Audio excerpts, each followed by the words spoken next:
Renaissance के रहबरों में जो शख्स स्पेंसर से भी पहले नुमायाँ हुआ वो जॉन लिली था। उसकी तसानीफ मंजूम नहीं बल्कि नसरी थी।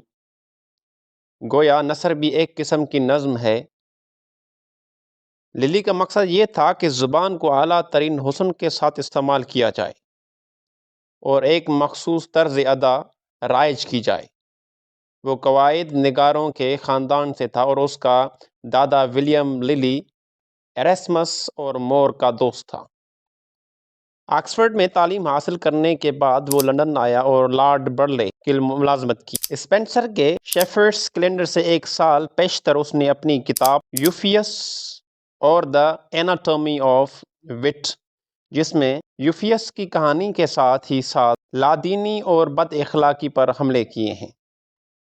उसका हीरो यूफियस या वेल इंडाउड है। ये एथेंस का रहने वाला है, शरीफ, खूबसूरत, ज़हीन है। उसको सियाहत का शौक है और उसमें एक ज़ुआम है जिसकी बिना पर वो अपनी सलाहियतों का गलत इस्तेमाल करता है। तालीम ने उसमें तवाज़ुन नहीं पैदा किया। वो नेपल्स जाता है जो अयाशी और आज़ादी के लिए बदनाम है। एक बुढ़ा उसे शहर की बुराइयों से बचने की नसीहत करता है मगर वो नहीं सुनता। तफरीहात में पड़ जाता है, पार्टीज़ में शरीक हो जाता है। वहाँ वो एक खूबसूरत औरत के दाम में गिरफ्तार हो जाता है और उसका अखलाक बिल्कुल गिर जाता है।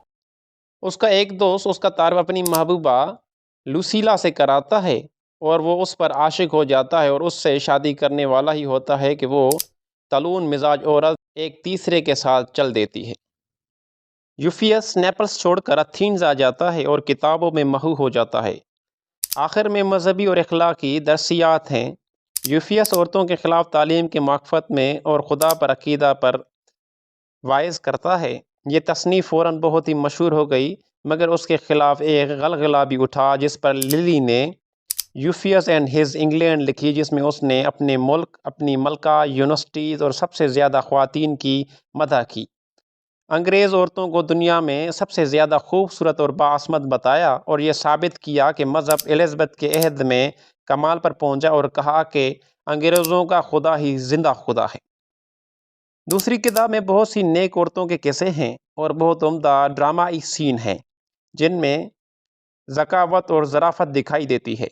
मगर उसकी किताब की अहमियत उसके तर्ज की बिना पर है। उस तर्ज की खसूसियत ये है कि उसके जुमले मसज्जा हैं। अल्फाज ज़्यादातर एक ही हरफ से शुरू होते हुए लाए गए हैं, यानी कि एलिट्रेशन का सख्ती से इस्तेमाल किया गया है।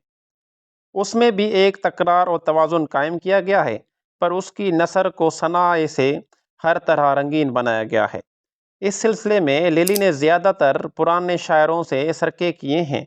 ख़ास तौर पर प्लेनी की तसानीफ़ का असर नुमायाँ है। ये रंग उस ज़माने में अवाम और मुसन्निफ़ीन को बहुत भाया था, मगर अब हमें उसकी नसर से बनावट और तसन्ना की बू आती है।